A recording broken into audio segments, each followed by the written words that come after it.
weather this evening. I don't know if you remember last year at this time it was raining, and I stood up here on stage and I said, true infantry form, United States military, if it ain't raining, it ain't training. So this is our blessing that we had such a beautiful day this year. So let's start this thing off. Good evening, everyone. Good evening. Hey, Robby. Thank you all so much for coming.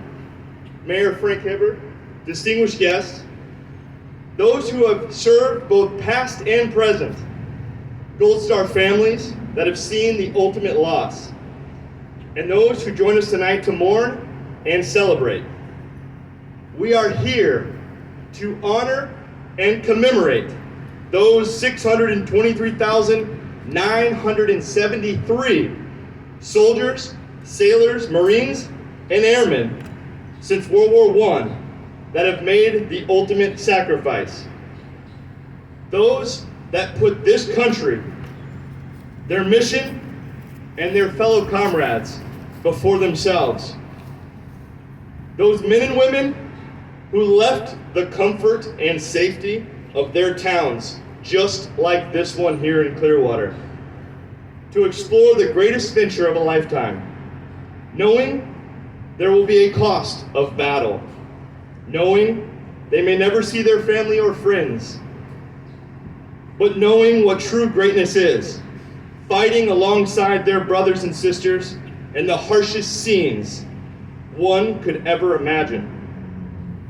President Ronald Reagan once made famous in a speech on Memorial Day, a pledge found on the body of U.S. Army Private Martin Treptow, who was killed during World War I, trying to send a message between battalions under heavy artillery fire. The pledge read, "America must win this war. Therefore, I will work. I will save. I will sacrifice. I will endure. I will fight cheerfully and do my utmost, as if the issue of the whole struggle depends on me alone." These selfless words carry true to every service member who took extreme ownership in every mission, knowing the consequences they may endure. These words are a testament to all of us here tonight, to carry that ownership of remembrance like those like Private Treptow, and continuing to live our lives with the pride of those who came before us, those who paid the ultimate sacrifice, and those who fought for our freedoms to be here this evening. Thank you for being here, and thank you for remembering.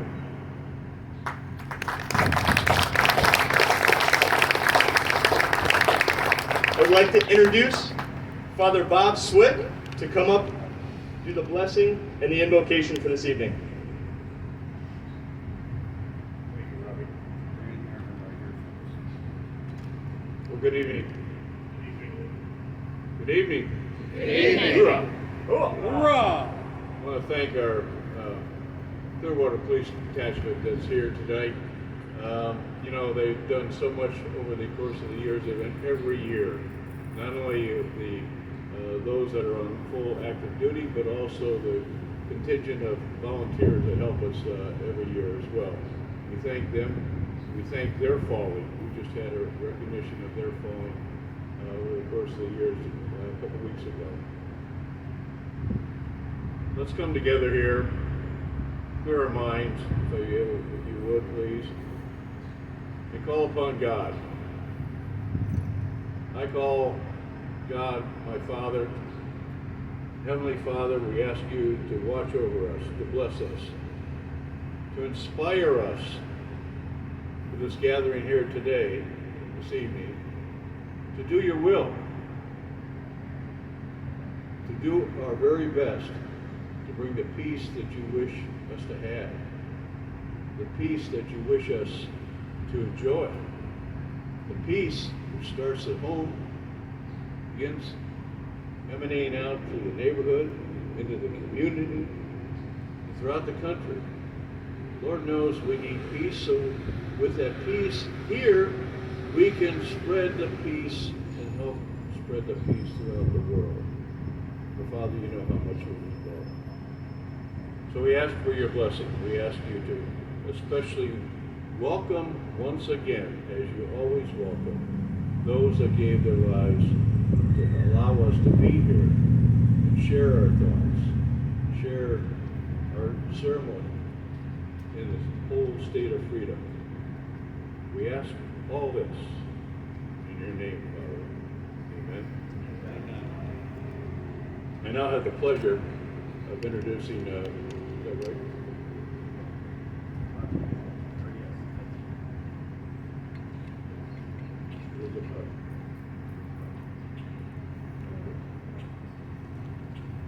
Now we're going to have the Pledge of Allegiance. I ask everyone to please rise.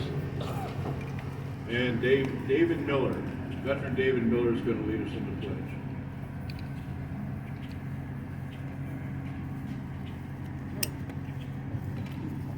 First of all, thank you, Father Bob, for inviting me here tonight. Has everyone remembered what the Pledge of Allegiance really is for? What does it mean to you and to our country? It's a promise to everyone in America that they will be treated fairly. Everyone will be treated fairly. Liberty means we are free to make our own rules and decisions. Our flag, the red, white, and blue. Red represents the blood that was shed by many Americans to defend life, liberty, and justice for all. White represents the purity of our belief in democracy and freedom for all.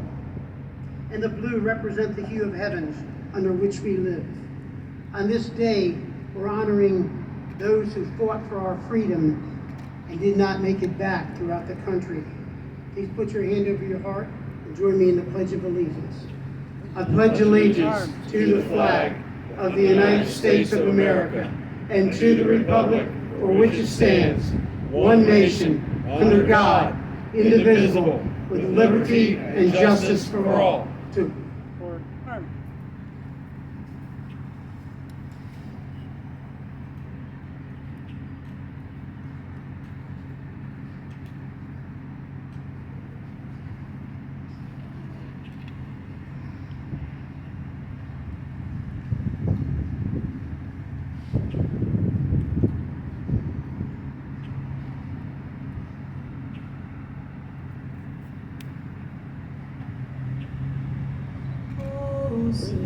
Can you see by the dawn's early light what so proudly we hailed at the twilight's last gleaming, whose broad stripes and bright stars through the perilous fight o'er the ramparts we watched were so gallantly streaming, and the rockets' red glare, the bombs bursting in air, gave proof through the night that our flag was still there. Oh, say does that star-spangled banner yet wave o'er the land of the free and the home of the brave? Port armed. Real nice.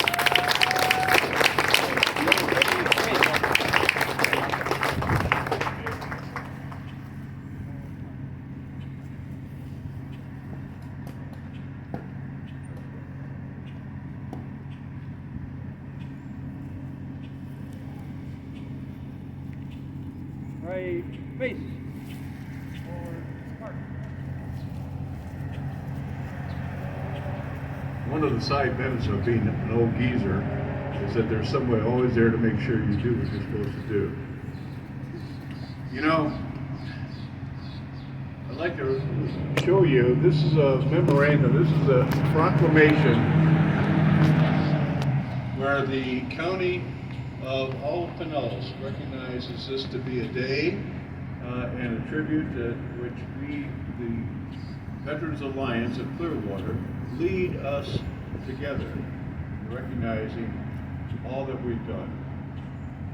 And with that, in the proclamation, I'd now like to introduce our distinguished guest, Mr. Mayor Frank Hibbard. It was 16 years ago that Frank called upon us, a group of veterans, and said, look, you know, we really need somebody among your veteran community to take over Veterans Day for us, if you would. And a few of us did, and we expanded it to include Memorial Day tributes as well. And so it's really a great pleasure to introduce my good friend, Mayor Frank Hibbard. Oh yeah! Thank you, Father Bob. Please be seated.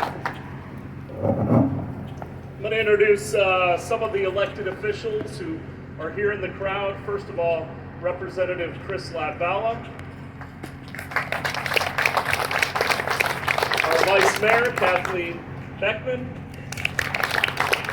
Councilmember David Albritton. Councilmember Mark Bunker. Councilmember Lita Teixeira. And we have two former council members in the audience. Former council member John Duran and former council member Bill Johnson. I also want to introduce our city manager, John Jennings, who's in the shade, smart man. Thank you all for coming out today. I know that you could be home right now, barbecuing burgers and dogs and being with family, but it's critically important that we take time out. Originally, Memorial Day was known as Decoration Day, as people decorated the graves of those who lost their lives in the Civil War. It became Remembrance Day, and today we call it Memorial Day.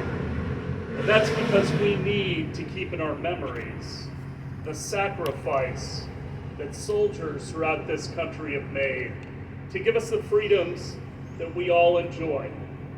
I'm a huge Winston Churchill fan, and I know it may not be appropriate to be quoting a Prime Minister of Britain, but I think his quote applies to those we have lost. He said, "Never in the history of conflict has so much been owed by so many to so few." And that applies today. For the population of this country, the freedoms that we enjoy, it is remarkable the sacrifice that has been made. Let us never take it for granted. That would be a tragedy. So thank you all for being here today, and God bless you, and God bless the United States of America.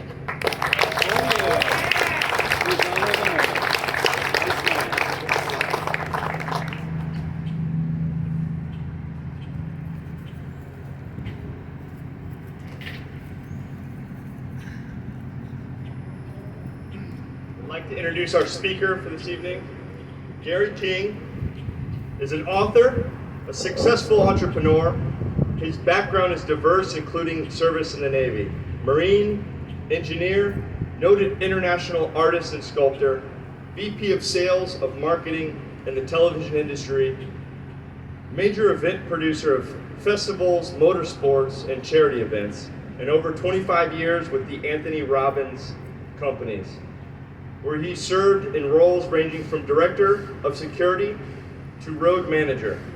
Gary's message has been branded the power of truth and the happiness formula, which has dramatically enhanced the lives of thousands of people in many cultures. Please help me in welcoming Gary King.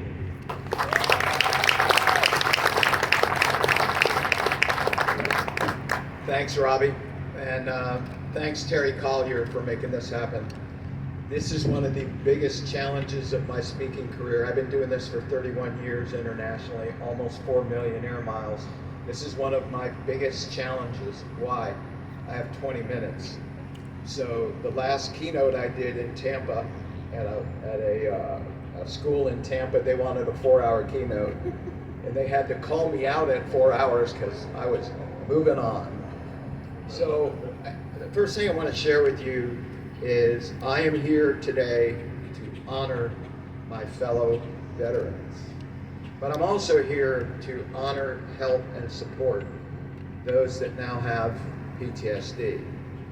PTSD in this country is currently out of control. In honor of this day, I wore for the first time in 58 years, when I was drafted during Vietnam, I wore my original, these are the original shoes from being drafted. It's the first time I've had them on my feet in 58 years.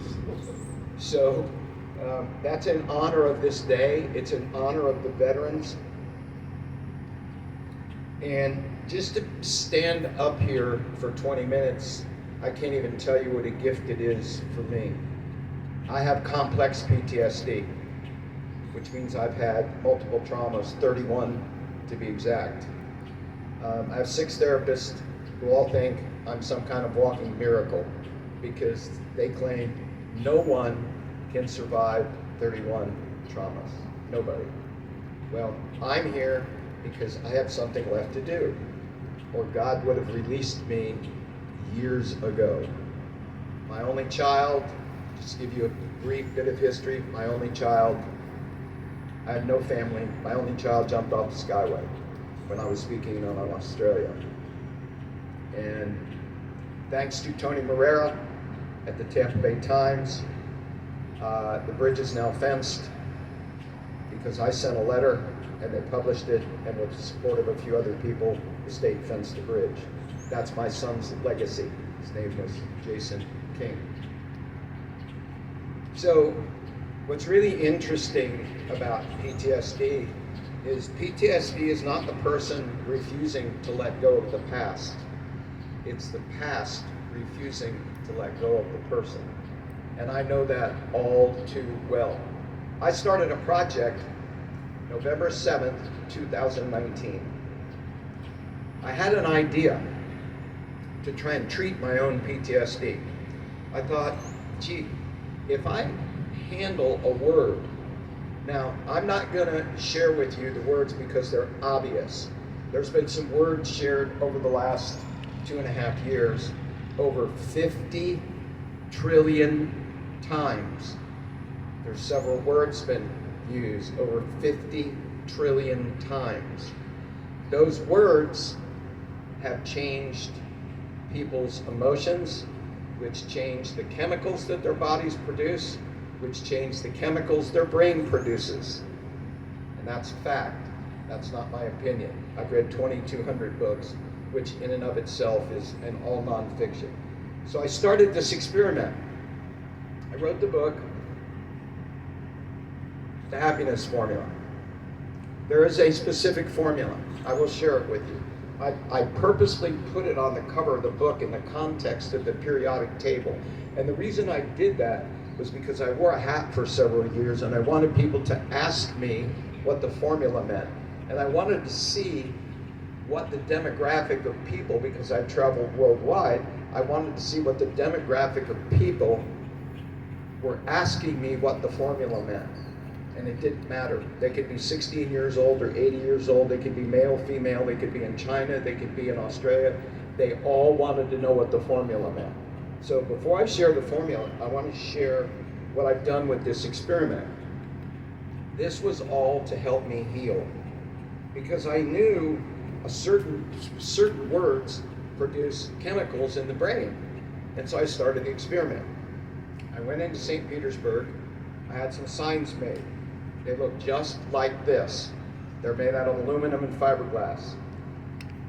I went into St. Petersburg and I bolted one to a St. Petersburg city limits sign. I physically bolted it to the bottom of the city limits sign. I took a picture of it and I put it on I Love St. Pete.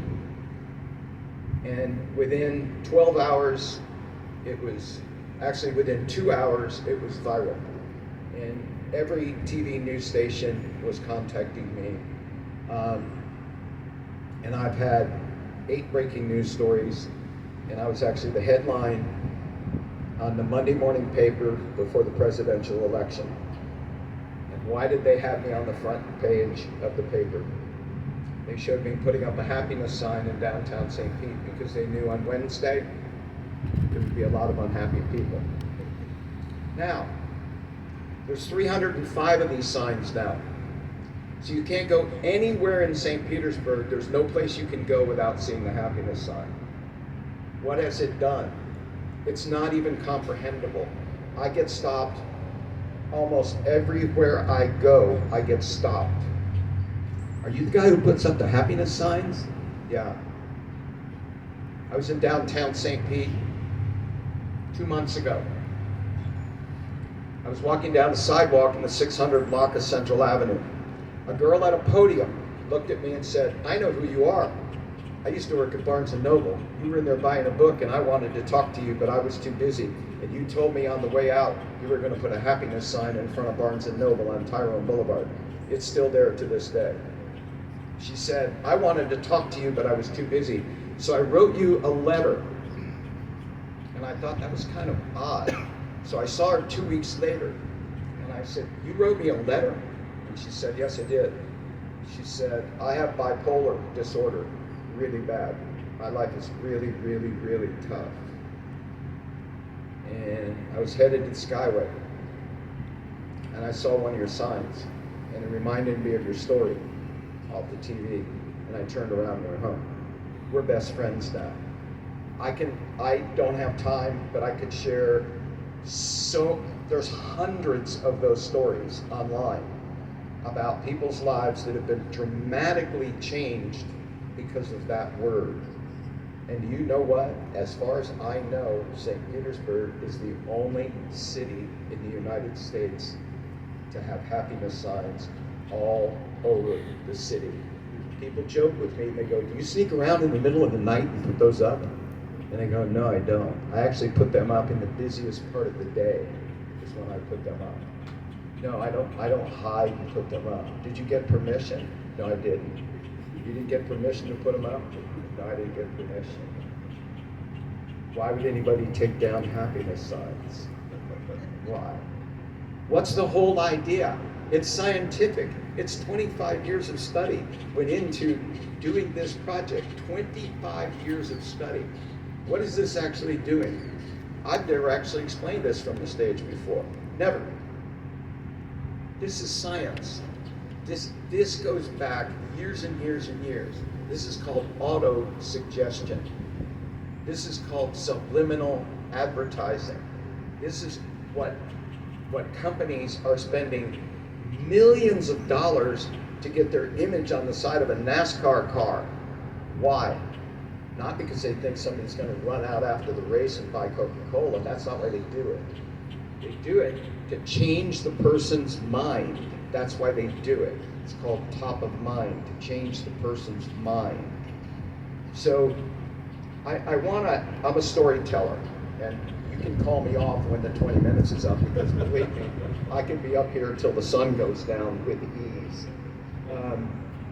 So I want to share a story with you because I always want to add value to the groups I speak to, and I want it to be residual value.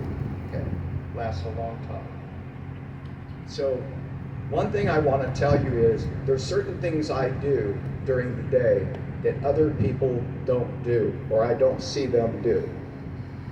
The Clearwater PD in the back, Clearwater Police Department, every time I see a uniformed officer, I thank them for what they do. Why? Because they're invaluable. That's why I thank them. Oh yeah.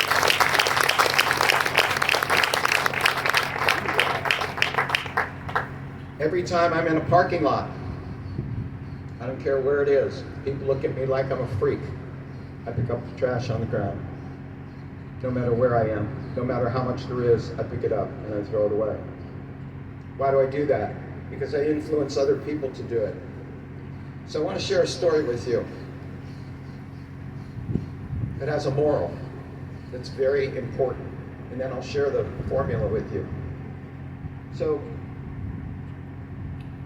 4 college students They changed the way college worked.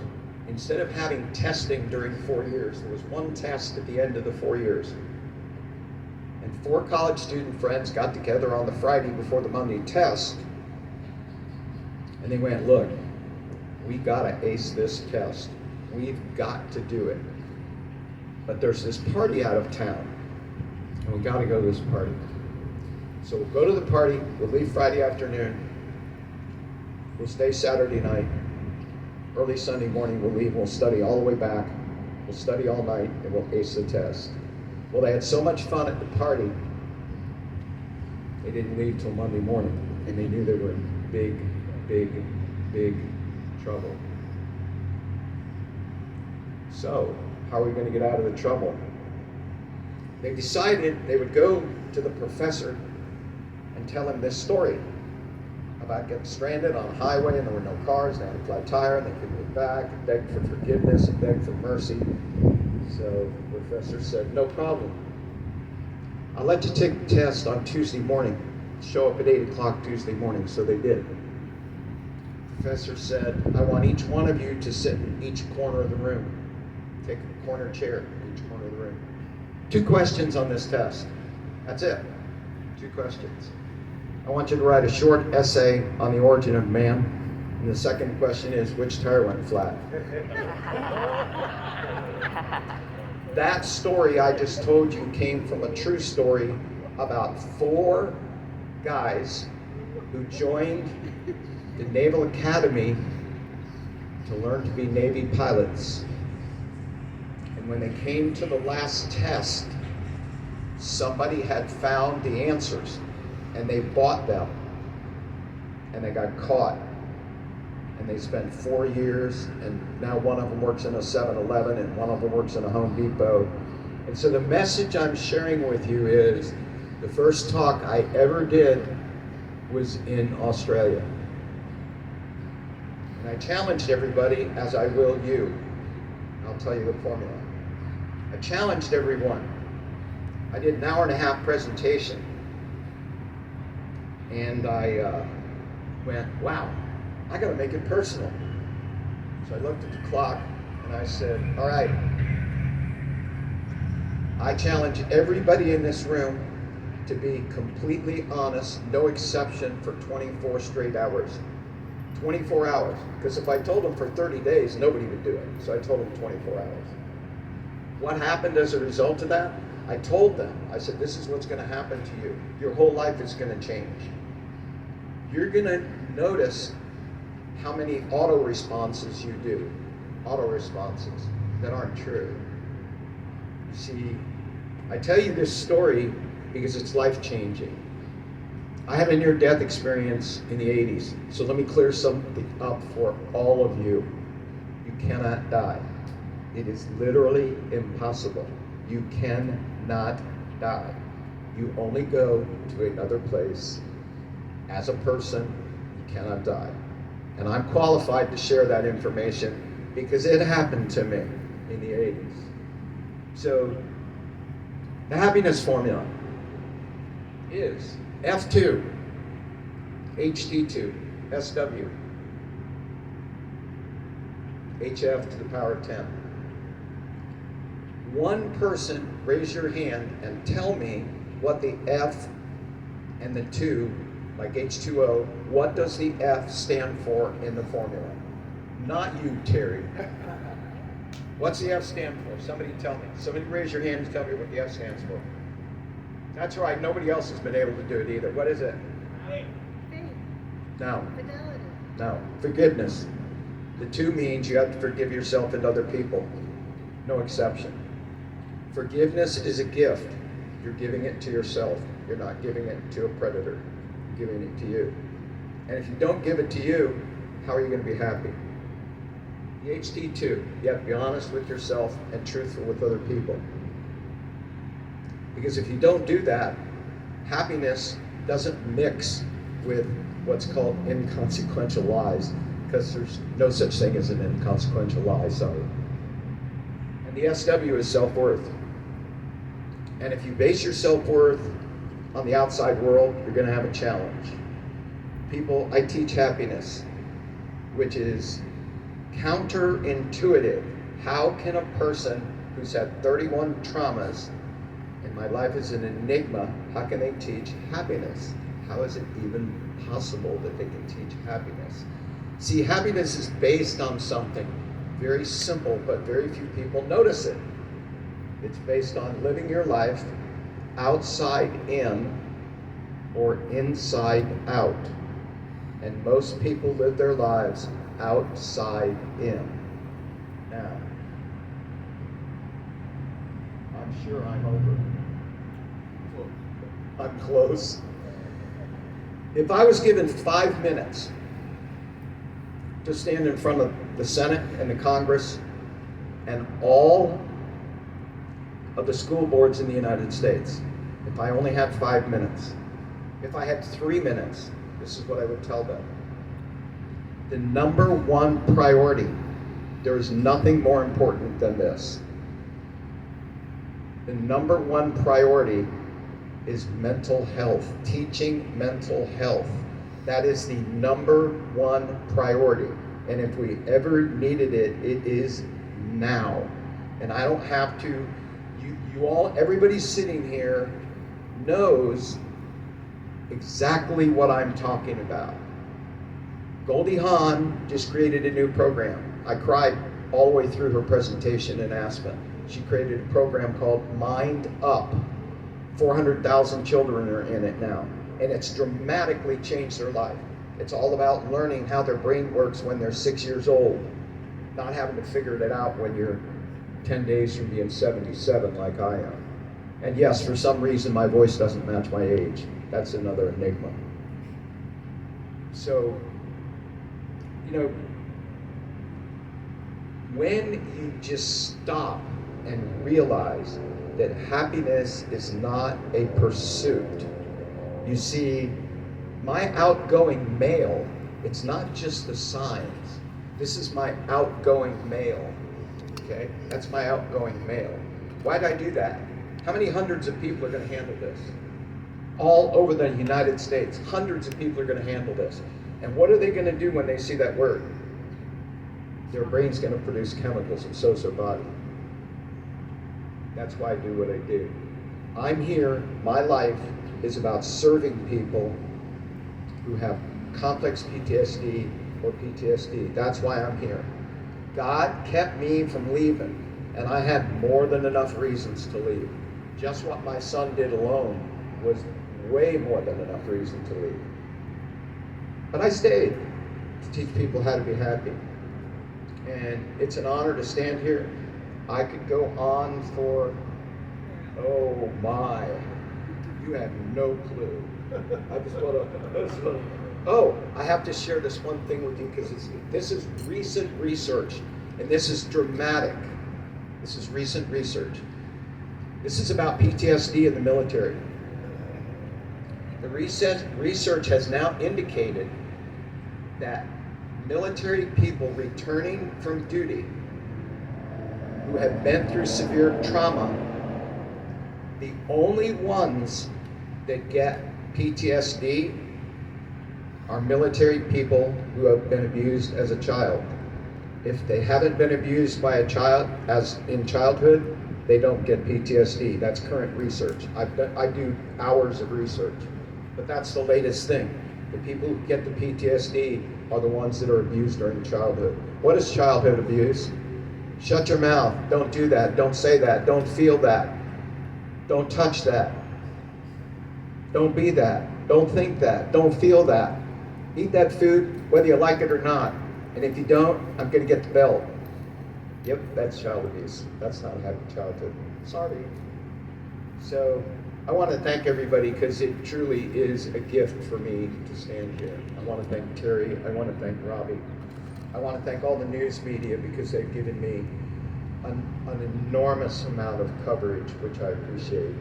If you have anybody in your life that has PTSD, I do not charge to help people with PTSD. I do not charge. I do it because God sent me here to do it. So, thank everybody. I appreciate it. folks. That's just better than great. Wow. That was fantastic. Thank you so much, Gary. I appreciate that. I'm going to turn your attention to our wonderful memorial over here, and I'm going to introduce Marc Norton to come up here to say a few words about our memorial and about the plaques that represent the families in the community, the families that have served in combat and training operations all over the world through our U.S. military. Marc, please. Good evening, everyone. Thanks for coming out. I really appreciate it. Robby usually goes a little bit longer on his introduction and talks about what we do at the TVA and what we actually do to help veterans and veterans' families, veterans' children, with scholarship funds, with medical help, with chiropractic help, with mental health help, and all this is done through donations. We built this memorial thinking 4 years ago now that the wall would be completed, that we would have tiles that cover it inside and outside, so that we would be able to provide all of those funds, the scholarships for the children, very early on. And we've seen that it's kind of a slow process, and we just really need to get the word out to let everyone know that every tile up here is helping veterans and veterans' families every day. So if you have friends, you have veterans that are still alive, veterans that have passed, families, we would love for them to know that they can get their name up here on this wall. And it's $200, and that $200 all goes to those funds, so that it's helping everyone. I really would appreciate if we get that word out and make it a much bigger deal so people understand what this is for, that it's really telling a story about the veterans and their families, and also helping the veterans now and their families. Thank you very much. Way to go, Marc.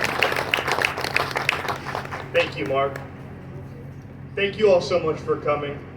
I would like to introduce for the closing remarks a true friend, an American hero, Craig Gross, with Gold Star Families, to do our closing remarks. To honor his son, Frankie Gross.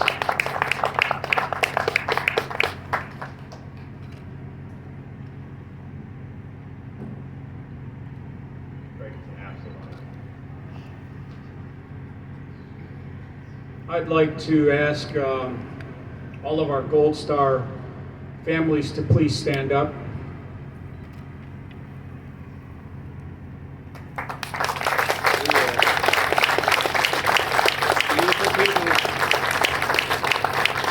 Thank you. This is my son, Corporal Frank Robert Gross. He's a good-looking kid, isn't he? You know the acorn doesn't fall far from the tree. When my son joined the Army, and when my fellow Gold Star colleagues, when their sons and daughters joined the military, we became Blue Star parents. That is an organization that is actually sanctioned by the federal government. And people, if you have somebody that's in the military that's a veteran or is active duty, you can go online and get a beautiful pin that you can wear proudly every day to support your loved one who is in the service. However, on 16 July 2011, my wife and I got that knock on the door. When I saw the two soldiers walking toward my front door, I knew immediately what they were there for. They were there to tell me that my son had perished that day, 16 July 2011, in Kandahar, Afghanistan. That wasn't the first time that I became a Gold Star, however. My brother-in-law was killed on the same day, 19 years earlier. Our family's sacrifice goes very deep. This is what I would like to convey to you today. Memorial Day is a one-day event for most everybody here. It's one day a year. For a Gold Star mom and dad, brothers and sisters, aunts and uncles, Gold Star families, Memorial Day is every day. I wake up in the morning and the first thing I see is my son's picture. I will never let anybody forget the sacrifice that he made so that we can still have our freedoms. And believe me when I tell you this, we are in a nation right now, we are on a slippery slope where we are losing the grasp of that history. And we cannot let it happen.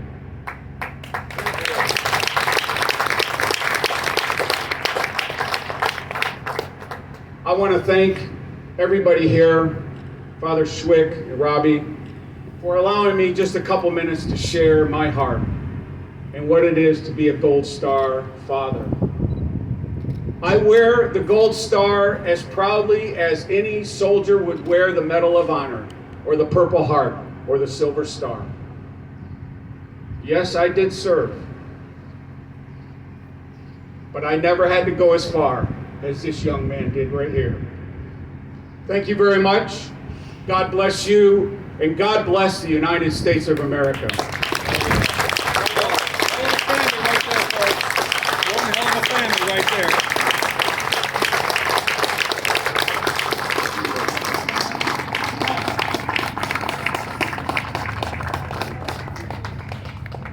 Okay, folks, right now we are going to, have a moment of silence.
This concludes this evening's ceremony. Thank you so much for coming out tonight and honoring those who paid the ultimate sacrifice. That is why we are here. Let's not forget. We won't, I promise.